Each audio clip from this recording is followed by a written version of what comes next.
Welcome back. I want to let you realize that the Peloponnesian War is over. What a relief. 27 bitter years.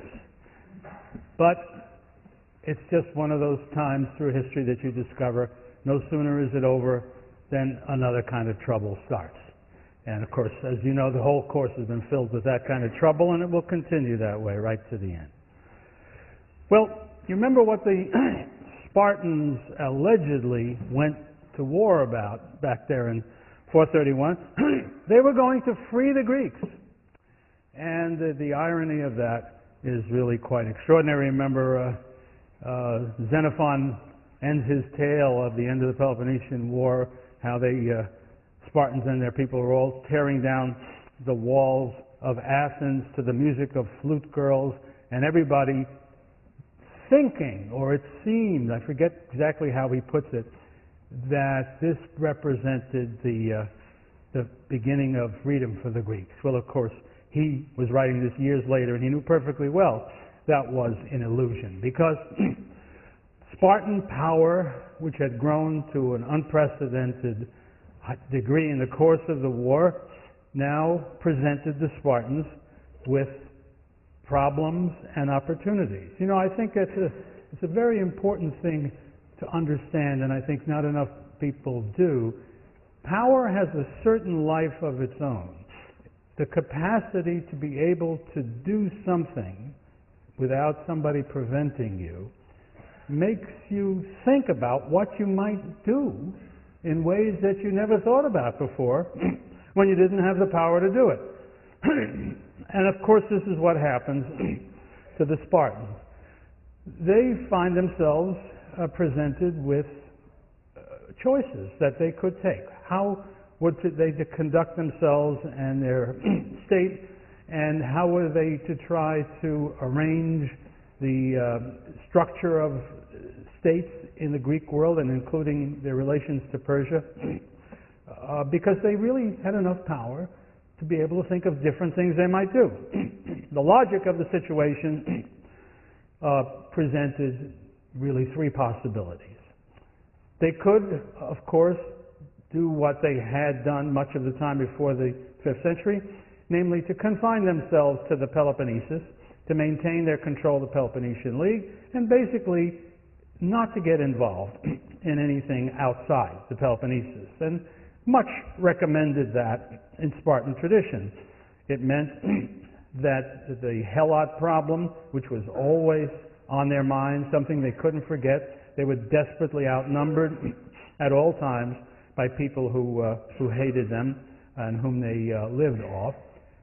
So the notion of leaving with an army from the Peloponnesus at any time was always a questionable proposition, even though sometimes it was necessary.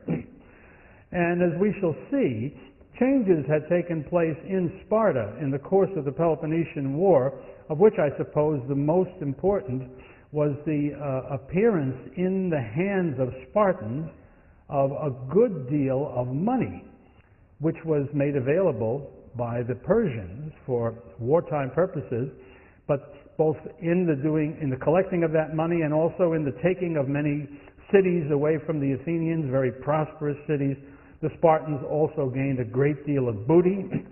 So for the first time, there were lots of Spartans who had lots of money. And of course, as you know, not only was that not a characteristic feature of Spartan society normally, it was forbidden. The laws in Sparta did not permit coins. The closest thing to coins were these fistfuls of iron spits, which don't get you very far and don't buy very much. It was, and see, the point is that the presence of that kind of wealth and really no traditional way of coping with it meant that there were other uncertainties now and opportunities that various Spartans felt. So anyway, the idea of staying in the Peloponnesus certainly appealed to many Spartans because they feared that involvement outside the Spartan world, and certainly they feared the arrival of money which would be necessary as they became outside, to be engaged outside that world, would undermine those traditions which they valued so much, which were part of their identity. Living according to the laws of Lycurgus was what it meant to be a Spartan and made you feel superior to other people. So there was a feeling of danger in the minds of the conservative Spartans who would have preferred that. But, of course, there was the other possibility that the Spartans could use this newfound power, and I suppose the money that went with it, to govern things and maybe to exploit opportunities outside the Peloponnesus. And that choice also could be divided up into two. At the extreme, the Spartans had it in their power to contest control of the entire Greek world in the East. I mean, I'm leaving out, as we always do, Western Greeks who live in Italy and Sicily, except when they get involved in the main theater in the Aegean. But the Spartans could have, and some Spartans did, want to contest control of the Aegean and of the coast of Asia Minor and of the Hellespont and the waters beyond with the Persians, who would otherwise have controlled them now that the Athenians were out of the way. This would require money, but it would also make money available. And of course it would take power, but it would also produce more power. In a certain sense, Spartans who took this point of view had it in mind to take the place of Athens as the great imperial power in the Aegean and beyond. That was a possibility. And we know for sure that some Spartans, and the chief figure here was Lysander, the great general, admiral, who had been responsible for winning the war. We know for sure that he and others around him liked that idea and sought to pursue it, but they were not alone in that opinion. And then there's a third possibility that the Spartans had, and although the ancient sources don't tell us that any Spartan leader specifically had this in mind, the sheer logic of it suggests that some of them must have thought this was a good idea, and certainly some of the Spartan actions suggest that they were pursuing such, or tried to pursue such a policy. That was not to be confined to the Peloponnesus, but also not to engage in this grand, or you might even say grandiose, plan of supplanting the Spartans of the Athenians, which would include, necessarily, somewhere down the road, conflict with the great Persian Empire. Of course, the great Persian Empire didn't seem so scary as it had at one time in the past. Remember, the Athenians had defeated the Persians. First of all the Greeks had done that back in 480, 479. But even so, ever since then, the Athenians had repeatedly defeated the Persians over and over again. So they weren't anything like the scary thing they had been at the beginning of the century. But in any case, you'd have to take that on, and many a Spartan would have been deterred by that prospect, and again, by the prospect of having to have a fleet, because there was no way to pursue this third policy without having a fleet that began to approach the power of the Athenian fleet when it had been strong. Well, what did that mean? It meant using not the traditional Spartan military advantage, hoplite soldiers fighting infantry battles, but also rowers and expert naval people. I don't have the time to go into a detailed account of how naval warfare was carried on in the Greek world, but it's easy to forget that in addition to the rowers, of whom there were 170 in each trireme, who were the engine in a sense, they made the thing move, and officers and usually at least 10 or so Marines who could be landed for behaving like hoplites on land. In addition to them, there were critically skilled people who made all the difference in the world, and whether you won or lost in these naval battles, who were, they were sort of like chief petty officers, if you think about it, or master sergeants in the army, professionals whose very great skills are critical for the functioning of the larger army. The Greek word for the most important of these was kubernetes, which means steersman. They were that, and they were more than that. By the way, it's a very nice word because our word, all the words that have to do with governor, government, govern, all derive ultimately from the kubernetes. So this would have meant that all kinds of people who were not Spartiates would be critical for the success of such a mission of the overseas type. And so many a Spartan felt that was too much of a derangement of Spartan life and didn't like it for that reason. But you could still be in favor of a middle policy, which would mean extending Spartan power or maintaining Spartan power on the Greek mainland outside the Peloponnesus. And there were certain things that recommended that. For one thing, Athens had been knocked out as a main power in central Greece. And that meant, and it had been demonstrated in the course of the war that it meant it, that Thebes, the dominant power in Boeotia, had already grown to considerable power, had developed a degree of independence which allowed the Thebans to challenge the Spartans frequently, and there was a very real chance that Thebes would would seek to become at least a power of the first rank, at least somebody who could sit equally at the table with the Spartans rather than subordinate to them. And the fear that some Spartans surely had was that if the Spartans simply stayed in the Peloponnesus, Thebes would become the master of Attica, which was a neighbor of Thebes, as well as of central Greece as a whole, and suddenly they would become a real menace to the Spartans. And indeed, down the road, if you go far enough, that's exactly what did happen. So, that would be the case for we need to establish ourselves on mainland Greece as the hegemons, the masters, if not, I shouldn't say master, hegemons means leaders. There's always a conflict there too. When you have a power which is superior to that of the other states, but you don't conquer them, the question is, do you want to relate to them, as the Greeks would have said, as a hegemon, meaning a leader, which implies a degree of voluntary cooperation, or do you want to dominate, which means mastery? And Spartans disagreed among themselves as to what was necessary, even if you were going to take that path. But these three routes were theoretically, and I think, as a matter of fact, really, things that the Spartans argued about, and there was a certain amount of moving back and forth as the Spartans shifted from one to the other, as different individuals gained influence and as circumstances changed. It's easy to designate at least two of the factions, and I'm inclined to think there were three that can be identified, and identified with people. The most aggressive overseas, let's conquer and control everything in the Aegean, Lysander is clearly the leader of that faction.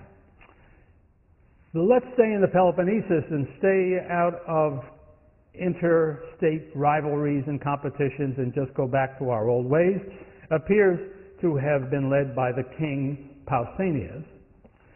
And there's another king, Agis, and he is the one that's unclear. Can't be confident that he represented a third faction, but I think there's some possibility that he did, and that was the faction that wanted to limit Spartan power, influence, control to the mainland of Greece and not to go to sea. And there were great arguments against the Lysander approach. For one thing, the number of Spartans was pretty small to control too vast a territory. We can't be sure how many there were by now, but it's pretty well agreed that in the middle of the Peloponnesian War, there was something like 3,500 Spartiates, only that many. And the figure continues to go down. By the time we get to the decisive battle of Leuctra that defeats Sparta finally in 371, there are perhaps about 1,000 Spartiates. Well, How do you run an empire? Forget about how do you conquer one. How do you run one with that kind of population? And also, of course, the Spartans had traditionally not been a naval power and had done very poorly at sea compared to the Athenians, at least. And it was an open question how well they would do against the forces that served the Persian king at sea. The fact was, too, that they had no experience with money, and money was a critical part of maintaining such an empire, as the Athenians could tell them. And everything in the Spartan tradition was based on land power. Now, we can overestimate that. After all, the Spartans had been sending fleets out to sea throughout the Peloponnesian War. In the last part of the war, they won 2 important battles, of which the final battle was critical, the Battle of Aegus Potami. But if you really look at the whole story, it's not at all clear that the Spartans ever developed the kind of system that would produce a navy that would year after year after year have the capacity to dominate the sea. So that was a practical limitation. Well, anyway, however that might be, the man of the hour in 404 was Lysander, the great victor of the Peloponnesian War, and his policy was the extreme policy, the let's conquer it all policy.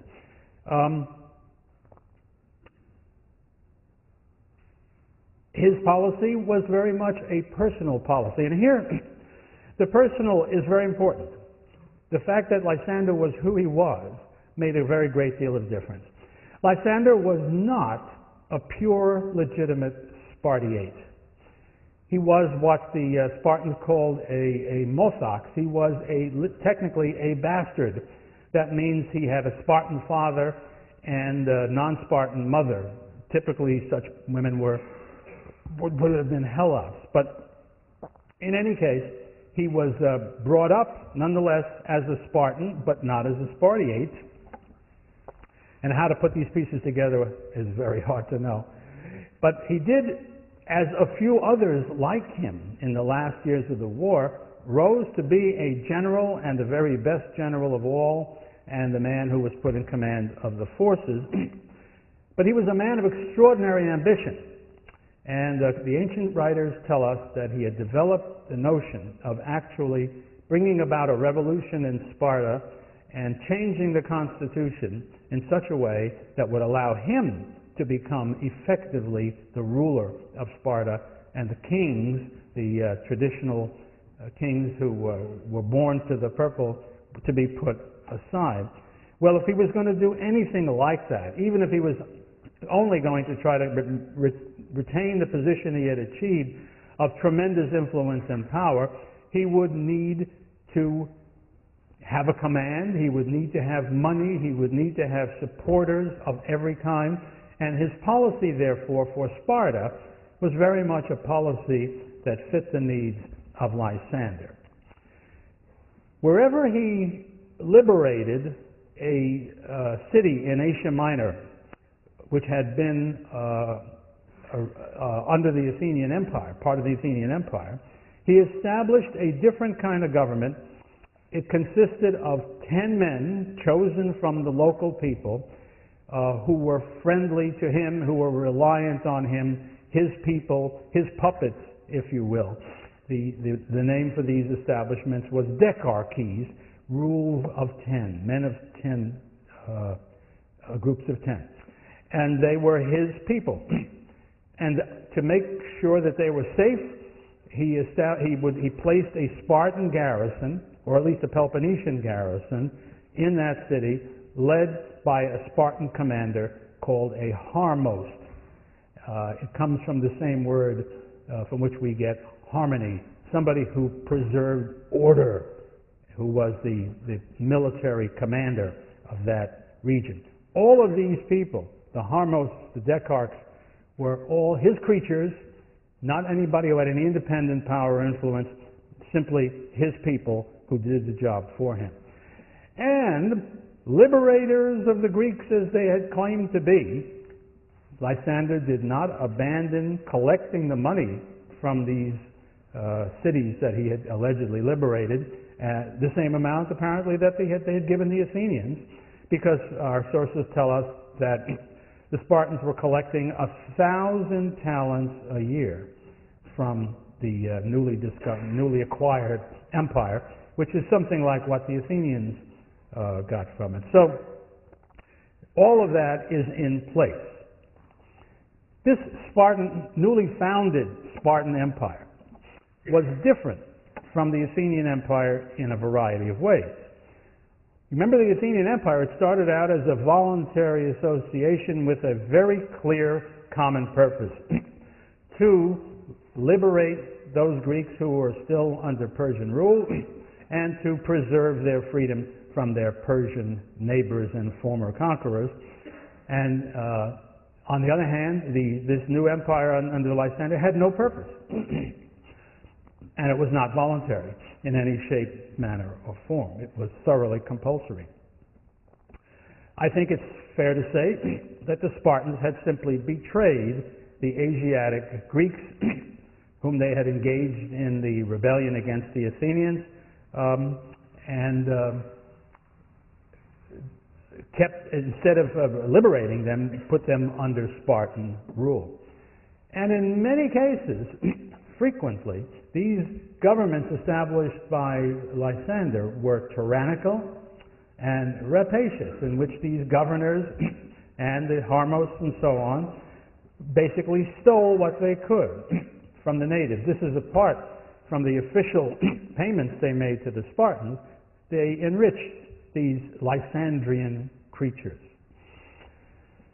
As one of our ancient sources writes, the will of any Spartan was regarded as law in the subject cities. It is clear from all the ancient writers that the Spartans were not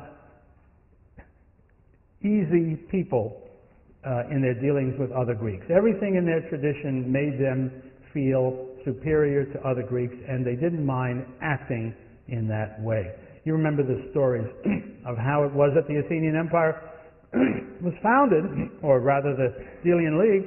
The Spartans had so alienated all the Greeks in that region by the way they treated them that they were glad to send the Spartans away and replace them by the Athenians, who did not treat them that way. At least they didn't do it for some years before they developed into an empire. So this was another problem. Spartans were not good at this job.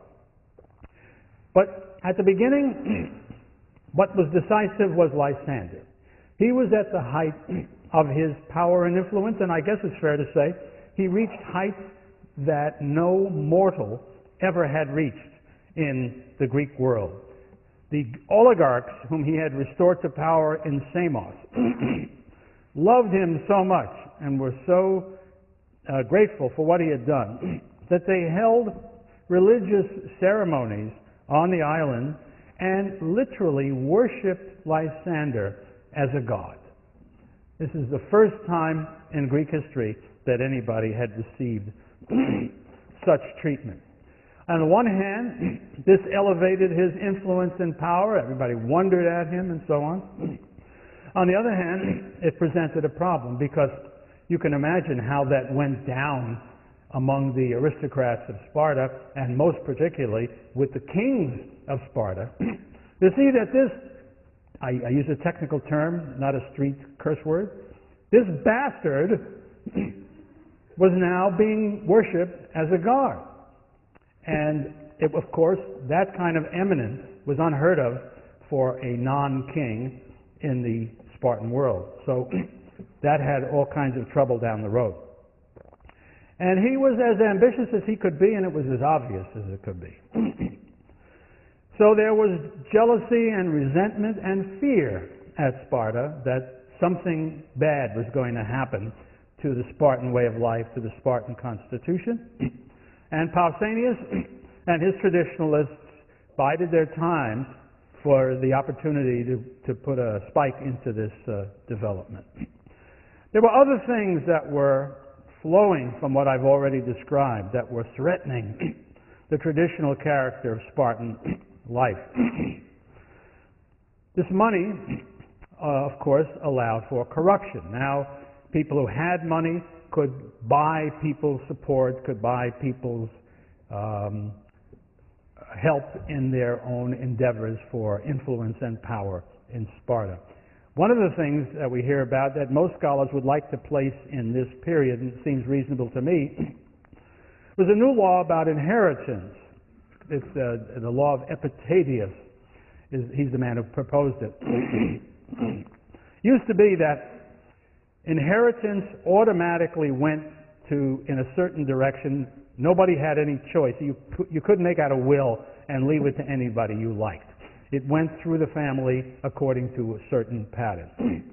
The law of Epitaphius changed that. You now could write a will and select your successors however you wish, your inheritors. Excuse me.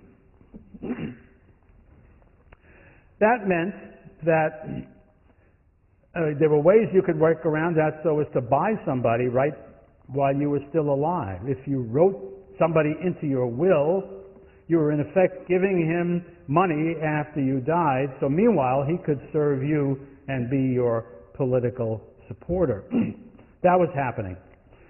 And people who had been raised as Spartans and expected to inherit their father's property would sometimes find that they had been cut out. And now they were Spartiates by birth, but they lacked the necessary wealth, necessary land, to provide for their meals at the common mess, and so they could no longer be Spartiates in the full sense. And a term was discovered for them. They were called hypomeones, which means inferiors.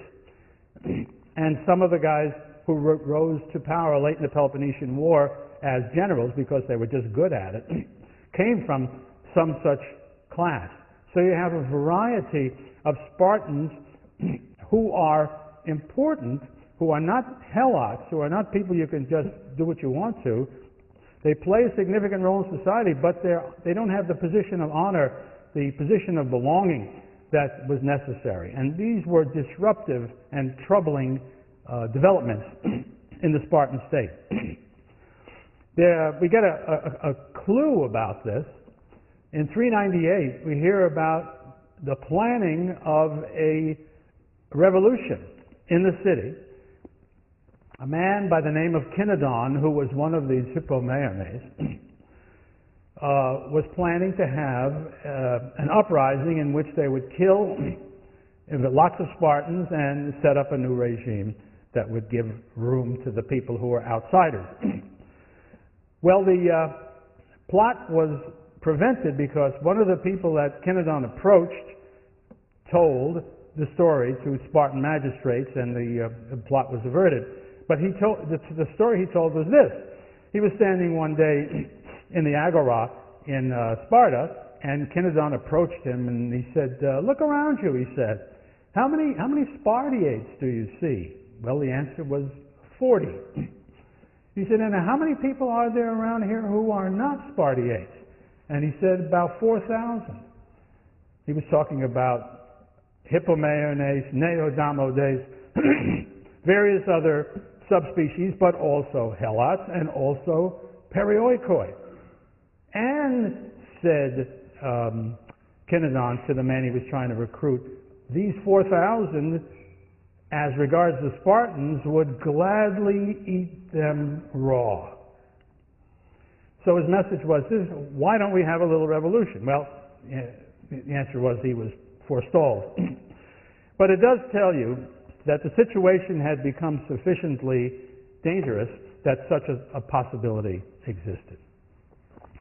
So there is Sparta coping with these various problems and trying to decide how to handle their future. And I'd like to shift the scene now to Athens. Athens, which had been the greatest empire that the Greeks had ever seen, had been reduced now to total defeat, absolutely at the mercy of the Spartans. And indeed, the Athenians feared, and certainly had reason to fear, that the same fate they had visited upon some states that had defied them, and there were two that fit the category I'm about to mention, Milos, the island that was conquered by the Athenians, and Thucydides describes how the Athenians spoke to them in the famous Melian dialogue. And also a place that is not, most people don't remember, but another town in Thrace. In both places, the Athenians killed all the adult males on the island when they finally put an end to the siege, and sold the women and children into slavery. So the Athenians had every reason to fear that that might be what happened to them. As a matter of fact, Corinth and Thebes, in the conference they had at the end of the war, said, let's do that. Thebans especially said, let's turn Attica into pasture land. Well, the Spartans didn't do it. And the reason they gave was, well, it would be wrong to treat such a people that way, such a people who helped us in such a critical way as our partner against the Persians when we won our freedom. Well, if you can believe that, you can believe anything. More to the point, I think, was their fear that if they did destroy Attica, I mean the houses and the people and all that, what would happen? This would really be a vacuum of people, of everything else, and certainly a vacuum of power. And it wouldn't stay that way very long. Thebes and its Boeotian subordinates would come in and occupy it, and that was not a desirable thing. And so the Spartans didn't do that. Instead, with Lysander very much in charge of the settlement that was going to be imposed on the Athenians, they placed in power a small group of oligarchic Athenians, just as, by the way, he had the same kind of people in the rest of the empire, but not 10. Athens was a very big place.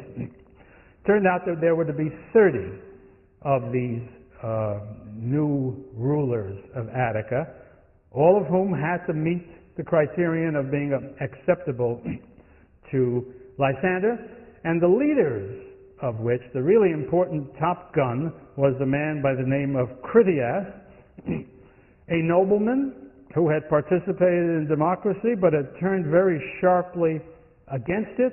He was a brilliant man, apparently. He had been trained by the great rhetorician and sophist Gorgias, and he was also in the circle of Socrates, along with Plato and Xenophon and various other bright young men of the upper classes in Athens. And he was a poet, an orator himself, a philosopher, and so on. He had, and some of his fragments of some of his works remain for us to look at. But one thing that he was by 404 was a bitter enemy of the democracy. He had been exiled or had voluntarily taken exile in order to get away from the democracy. And he was determined now that there should be no democracy in Athens. Just to say a word about that for a moment, it was an easy point of view to arrive at in 404.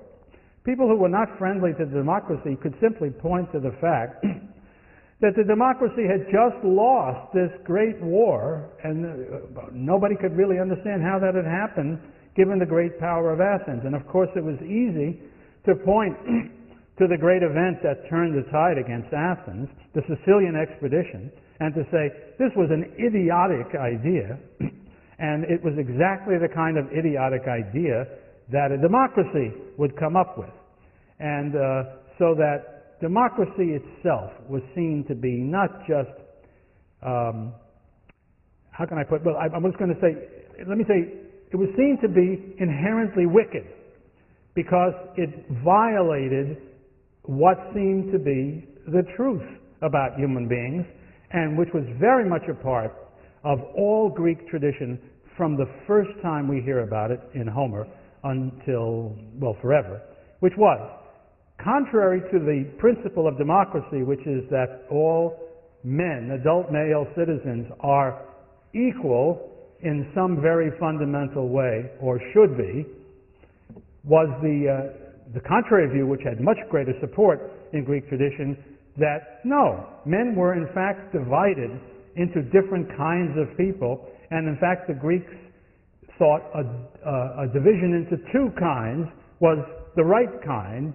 the most important kind, a division between the high and the low, between the good and the bad, between the noble and the base.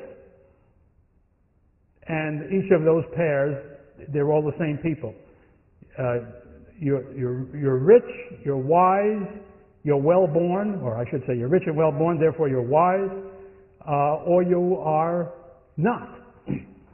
And if you're not, you're obviously not equal to the other guys, and therefore you shouldn't have anything to do with ruling anybody. So that was the basic, widespread view of what was natural in the Greek world. Now, you add to that they have just lost this terrible war, and you could point to what seemed to you to be both wickedness and foolishness. How in the world could anybody think democracy was a good thing after that? Lest you think there's something special about that. That's such a characteristic of the human race. Whenever you have a great war, and if you have two different kinds of political systems vying with each other, winning has an amazing effect on what people think.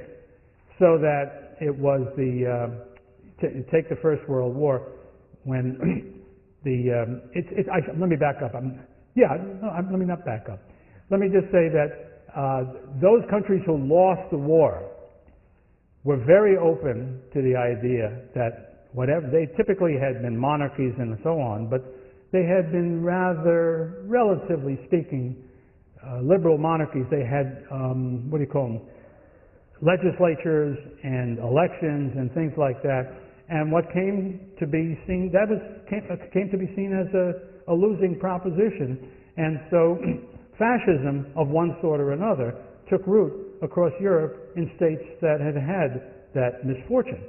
And it was felt that success or failure had to do with the rightness or the wrongness, the wisdom or the foolishness of the kinds of arrangements that you had. And then while the Soviet Union was powerful and expanding around the world, it was expanding in part along with the idea of communism, which was thought in the circles where it succeeded to be superior to the competition, and observed that when the Soviet Union finally collapsed, there may be communists around the world anymore, but they don't admit it. I mean, they call themselves something else. The idea has been discredited by success of the competition, by failure of that thing. So it's a phenomenon that is not amazing. Well, this looks like the earliest example, I think, that we know. So Critias, in any case, was determined that Athens in the future would not be a democracy. And in fact, it looks like he was very much taken, again, this is typical, with the virtues of Sparta, because Sparta had won the war. So it's easy to say the characteristics that the Spartan state had must be good ones, because they can do the most critical thing that a state can do: win in competition with the other states. So he had in mind a very narrow oligarchy. One scholar has suggested he actually had in mind to establish in Athens the closest facsimile he could of the Spartan constitution. It could never be exactly the same, but he was trying to do something like that. That could be true. But it was going to be narrow. A smallish number of people were going to control the city. In fact, well, let me back up. I'll come back to what I was about to say.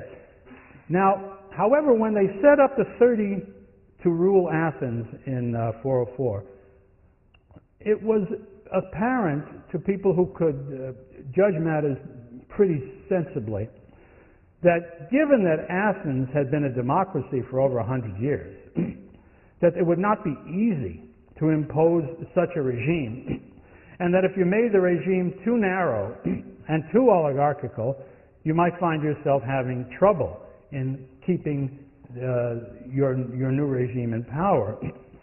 So Lysander agreed to the idea of making The 30 composed of 20 men who were Critias's men, very extreme oligarchs, but allowing Theramenes, an Athenian general who had flourished during the democracy, but who was very clearly not an old-fashioned democrat. He had taken part in bringing about the oligarchic revolution of 400 in the year 411, and when the group who made that revolution was divided in something like the same way what the 30 would be. That is to say, extreme oligarchs and people like Theramenes, whom I guess it's fair to call moderate oligarchs, although oligarchs only, I think, in comparison with a thoroughgoing democracy. Because if you ask Theramenes what would be the right number of people in Athens to participate in the government, his answer was, as it turned out, 5,000. But he really wasn't interested in that number. What he was interested in was the criteria for participation in government, and that was to be a hoplite, to have the wealth necessary to fight in the infantry for your city. In a later census, not too much later, it was discovered that the number of men in Athens who actually fit that description was not 5,000, but 9,000. And at a time when the Athenian population of adult males was something like 21,000. So that 9 out of 21 would have been the people who participated in the regime. 12 out of the 21 would have been too poor for that and would not have been allowed to participate. Well, that's not a democracy. It is an oligarchy, but it's a very broad oligarchy. The word moderate, I think, applies. So anyway, Theramenes was to be given the opportunity to appoint 9 others besides himself. So there were 10 Therameneans, 20 supporters of Critias in the 30, and that was to turn out to be a problem for the 30, as it had been for the 400, because when Theramenes saw that his colleagues in the 400 were trying to establish a narrow oligarchy, he led an uprising that overthrew that oligarchy and ended up finally restoring the democracy. So that's the picture of what's going on in Athens. But Athens, of course, was also inhabited at that time by all of the exiles who had been sent into exile during the democracy, and they were bitter enemies of the Democrats. At least lots of them were. So you had a kind of a confrontation of different ideas and feelings that was a little unusual in Athens. Athens had been a pretty easygoing place before the war and even throughout the war and to a large degree. But now there were very hard divisions and very tense feelings between the different groups. The 30 ruled between September of 404 and May of 403. Just a matter of months, as it turned out, although nobody, of course, knew it was going to be so short when things got started. They established a council of 500. Well, that's the same number as the Athenian council, but it was quite different. It was made up of extreme oligarchs. They were given judicial powers. Men who were identified as sycophants, in the Greek use of that term, you remember, is people who made money out of denouncing people on false charges in the courts and then winning payments as a result. They were very widely unpopular, even in the democracy, and so the 30 began with an act that was not unpopular by putting to death all the sycophants that they could find and identify. But they also put to death well-known leaders of the democracy, people whom they knew would be their political opponents. So it was bloody from the first, but it was only limited to a certain small portion of the population. The 30, just to make the case that actually the man who makes this case, a man named Peter Krentz, and he is an old Yalie, so we ought to give him credit. He if you look at the 30, if you look at Sparta, what comes to your mind? The Gerousia.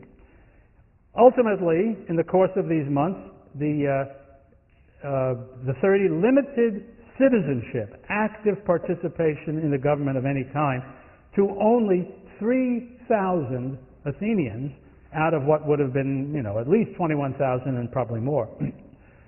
Only these had citizen rights. The rest of the Athenians did not.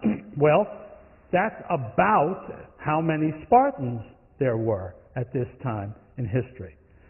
Another thing they did was to, at a certain point when life got tough, they drove from the city of Athens all those who were not part of the 3,000. Well, what do you call people like that who don't live in the capital city, but who live around? Perioikoi. And so that's why Krentz suggests that this is not an accident, that it's a conscious effort to model the future Athenian state upon the great, successful, admirable Spartan state. Well, Theramenes didn't like that. This was far too narrow and far too troubling for the future to Theramenes. And indeed, he pointed out the contradiction. He says, how clever is this? Here you are, a minority in the state, and instead of trying to bring on more people to make yourself stronger, you're driving out people and guaranteeing that you will have more people against you than you have for you. He himself favored, as he had in the time of the 400, he favored a hoplite census. Anybody who could be a hoplite could be a full-fledged citizen, and I've told you about the numbers. Well, pretty soon, the 30 became, people objected to what the 30 was doing, made complaints, and the 30 began to go after them. At different times, one of the problems about talking about the 30 is that it is not perfectly clear what is the chronology of events. And I can't tell you with certainty what happened, but in what order these things happened. But at some point in here, the 30 began to attack a larger group of Athenians, sometimes because they were seen to be political opponents or thought to be political opponents or related to political opponents. Sometimes when things got really bad, when the 30 needed money, they actually put people to death just because they were rich, so that they could take their money away. And this, of course, increased the amount of resistance, unhappiness. So that, finally, a small, I want to emphasize small, very small group of Athenians fled the city and went into exile to neighboring cities. And this is interesting, I think, and important.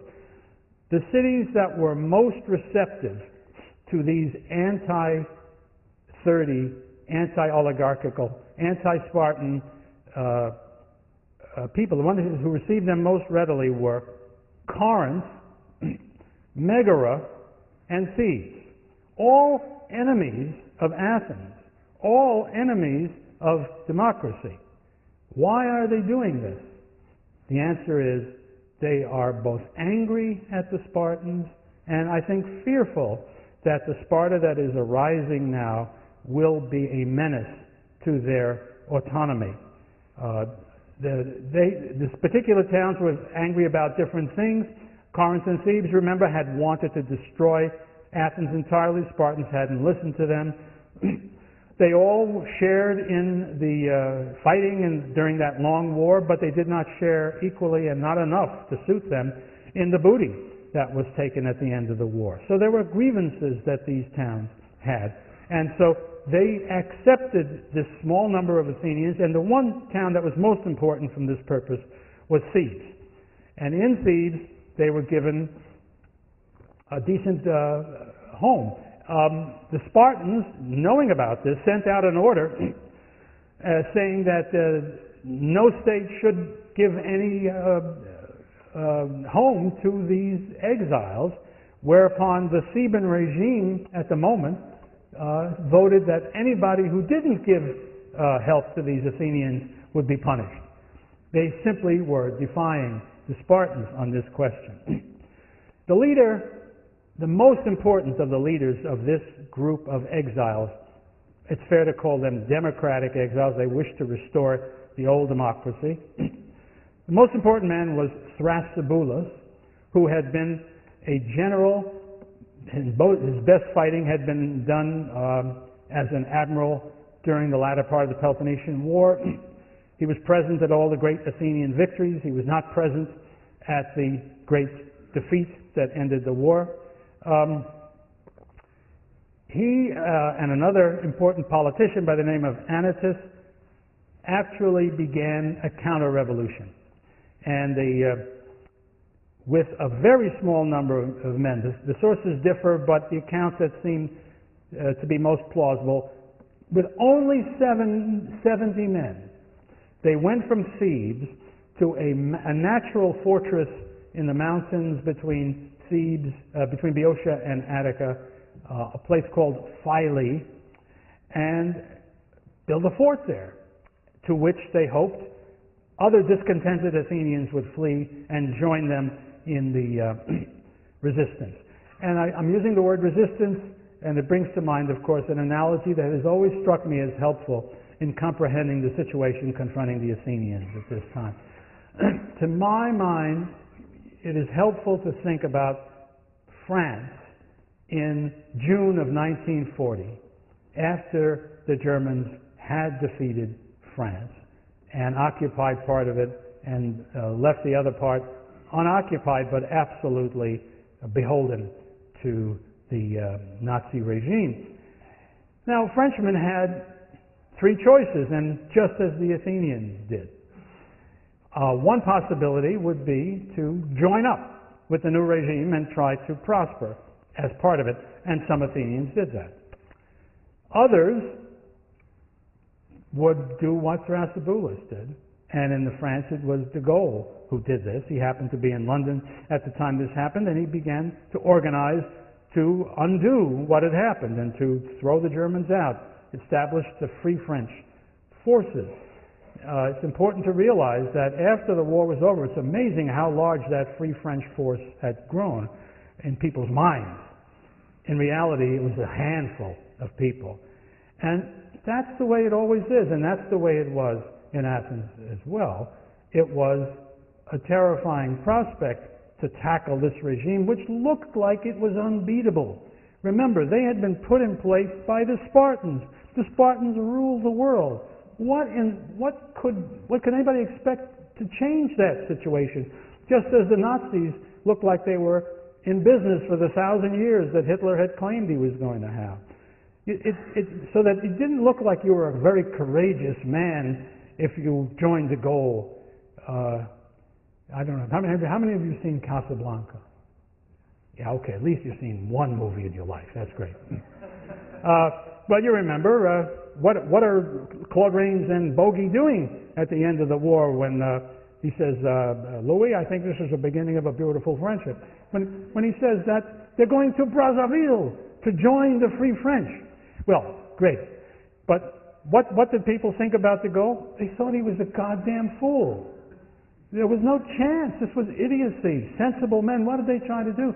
They tried to win as much as they could in collaborating with the Germans to make the fate of the Frenchmen less hard and to help France in the future in that way. That's the way it was with most Athenians. Most Frenchmen and most Athenians didn't do either of those things. They kept their heads down and tried to live their lives as best they could. And I think what you need to understand is happening, and it all puts what Thrasybulus and Anytus and their friends did in a very special kind of a light. These were extraordinarily brave, extraordinarily rash, and extraordinarily optimistic people. And as it happened, in this case, it worked for them amazingly. They begin to gather forces that are helping them. Another interesting point is that it's remarkable how few of the people with Thrasybulus were actually Athenian citizens. A surprising number of them were permanent resident aliens, medics, who of course were great targets for the 30 because they were typically well off and had money, and of course they had no rights and no power. So many of them, most of the medics were certainly on the Democratic side of this argument. Many of them went to fight. Others, like Lysias the orator, used his money to hire mercenary soldiers to fight for the Thrasybulus Democrats as well. Well, the first test came in the month of January.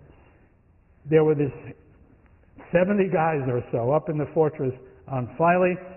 By now, the 30 were worried enough about this nascent army to send an army of their own, much bigger, to try to get them. And it's at this point that I'm always reminded, again, talk about analogies of the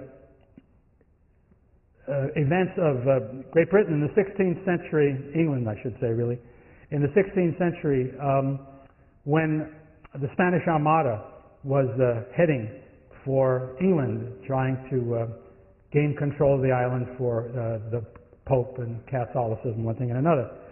And what happened was that nature, if you will, or as the British thought of it, maybe God, intervened. As the Armada was coming out, a great wind came up, and it blew the ships out of their path and wrecked many of them, and really the English fleet didn't do anywhere near as much damage to the Spanish fleet as did the winds. And so from that day forward there sprang up the legend in England of the Protestant wind, which had come along to save the new English faith against the forces of the Pope. Well, if they can invent a Protestant wind, I think it's okay for me to speak about the democratic snow that fell on Philae that winter, because that's just what happened. Big snowstorm came up, and so when the forces of the 30 came after Thrasybulus, they just couldn't do it. They just couldn't get there. They were fought off. They had to retreat, and as they retreated, the 70 came down after them and chased them and killed them as they fled and did a certain amount of damage. And the passage of time was very important because more and more Athenians were becoming hostile to the regime that they had fallen under. And more and more of them, although again it's amazing how few actual Athenians joined Thrasybulus, but by this time Theramenes had come into the picture. He was more and more unhappy with what was happening. He stood up in the council and argued against Critias, and Critias finally had him put to death. That was an indication of how far the reactionary forces in the state had come. And we might mention also that the ancient sources estimate that something like 1,500 Athenians may have been killed by the 30 tyrants. Well, that's a very large percentage of the population when you think about how many Athenians there were. And finally, that caused so many of their relatives and friends to turn against the 30 and to join forces, even if they didn't go out there and fight, to be on the side of the Democrats. A second attack on Philae, taken at a later time, failed, and now suddenly Thrasybulus had a large enough force. He marched to the Piraeus and gained control of that. When the 30 brought an army out to try to defeat him there, he defeated them. They were forced to flee to Eleusis on the northwestern frontier of Attica, and the Democrats were about in position to take control of the city again. The 30 were deposed by the 3,000 because it was obvious they were losers. And now the 3,000, the successor government to the 30, appealed to Sparta for help against this democratic army that Thrasybulus had put out. Well, think about what should Sparta do, and you might have thought it would be obvious. Certainly what Lysander wanted to do is no surprise. He wanted to send a big army to restore the oligarchs, to put his own people back in power. And of course that was fine, but there were people in Sparta who didn't want to do that, who saw this as an opportunity to deprive Lysander of his power and influence and to restore a more normal situation in Sparta. And so the Spartans did vote to send an army in there to deal with Thrasybulus, but they did not put Lysander at the head of the army or even one of his people. Instead, King Pausanias was sent out to do the job. Well, they met the Athenian army under Thrasybulus and defeated Thrasybulus, but they did not try to obliterate that army or, as we shall see, treat them as very serious enemies. For one thing, the Athenians, again, as they had in the past, fought bravely and well and inflicted serious losses on the Spartan army, but also it was obvious that Pausanias was willing to negotiate a settlement. He wasn't insistent upon defeating the Athenians and imposing a settlement. And so they worked out an agreement whereby a moderate group of 10 would be chosen in Athens, and Pausanias and a commission sent from Sparta to sit with Pausanias sat down with these Athenians and worked out a reconciliation for the future. And here's the essence of what was worked out. A very important part of the story was that they voted, the Athenians did, and Pausanias, of course, would have insisted on it too, an amnesty whereby there would be no punishment for people on one side or the other of the quarrel in Athens. Of course, the people who would have been punished would have been oligarchs and their friends, who were now the losing side. There would be an amnesty for anybody, no matter what, except for the 30 themselves, the 10 that the 30 had put in charge of the Piraeus, the 11 were the police force, so to speak, the head of the security forces in Athens, and so on. Small groups of people who were thought to be especially responsible for the nasty things that had happened in Athens. But even they were not summarily put to death. They could submit their accounts at an eusuni, and if they were cleared at these jury trials, or at these, I shouldn't call them jury trials, tribunals really, they could take up their position as citizens in the New Athens as well, or they could be allowed freely to leave Athens without any harm. So it was a very moderate conclusion. What about real oligarchs? What about them? Well, even they were taken care of. The town of Eleusis, which they had seized for their own protection as things were going badly, they were allowed to stay there after the settlement. Now that left Thrasybulus and his friends in control in Athens, and they immediately reinstated the democratic constitution pretty much as it had been before all of this had happened. Briefly, in this period of transition, citizenship was limited to the top 3 Solonian classes, but that quickly fell through, and really the full democracy was restored in the year 401. In the same year, the Democrats seized Eleusis and brought that back into Attica. So if you're there in the year 400, Athens would seem to be exactly as it had been internally before the defeat in the Peloponnesian War. And that newly restored democracy behaved with remarkable moderation.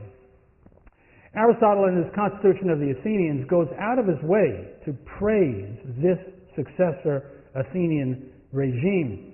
They kept closely to the amnesty. They did not, in fact, prosecute people that they should not have done. On the other hand,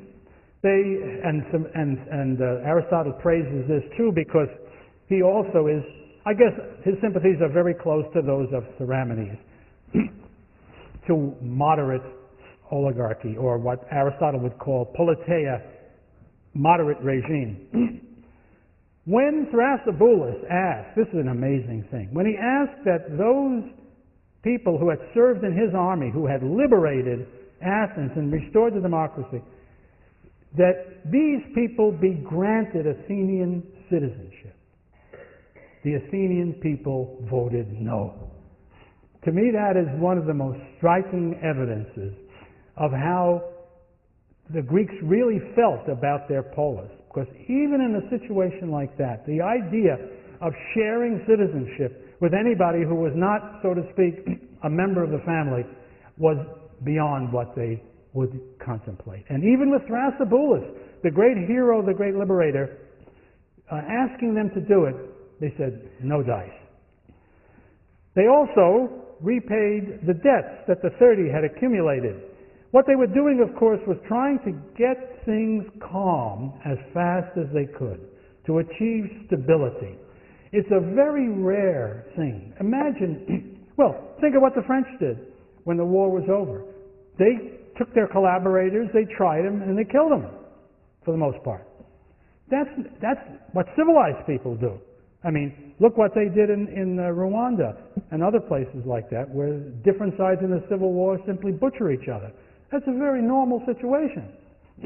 What the Athenians did was very abnormal. It was evidence, I think, in part of a great deal of wisdom on the part of the key leaders at the time. And I think it also shows you that Athens, over the many years of its democracy, had not had sharp edges between the classes. I think there was a general kind of good feeling that made that sort of mass execution something that seemed foreign and too undesirable. So, if we look at Athens in 401, the democracy has been completely restored. And I'd like to draw my comments about this to a close by focusing on Thrasybulus, a man who I think probably none of you had ever heard his name when you came into this class. You'd heard of Pericles, you may have heard of Themistocles, you heard of lots of different Athenians. You never heard of Thrasybulus. So you might be surprised to hear the following. Cornelius Nepos, a Roman historian of the 1st century BC, in writing lives of famous Greeks and Romans, wrote the following about Thrasybulus. If excellence were to be weighed by itself, apart from luck, I believe I would rank this man first of all. This much is certain. I put no one ahead of him in sense of honor, steadfastness, greatness of soul, and love of country. That ain't bad. But it's not the end. A few years before 180 AD, Pausanias, the great travel writer of antiquity, wrote his guide to the famous and historic places of ancient Greece. In the section on Athens, he described the graves of the heroes and men that lined the roads outside the city, beginning with the one leading to the place known as the Academy. Here's what Pausanias, the travel writer, says. The first is that of Thrasybulus, son of Lycus, in every way the greatest of all famous Athenians, whether they lived before or after him. Think of all the names that are involved in that. And maybe the weight of Pausanias' general comparison is intensified by something a little bit more specific, because the next words in Pausanias' account are these. His is the first grave, and after it comes that of Pericles. Just in case you thought he missed Pericles by mistake. Now that's extraordinary. And there's a great puzzle that I can't solve and probably never can be solved, but how could it be that these fellows who lived centuries afterwards said these things about Thrasybulus, and we never heard of him? I mean, barely heard of him. The best answer I can give you is there must have been lost histories, and we know there are, of the period. And they must have given Thrasybulus the kind of credit for his remarkable achievements that don't show up in Xenophon and Diodorus and the orators.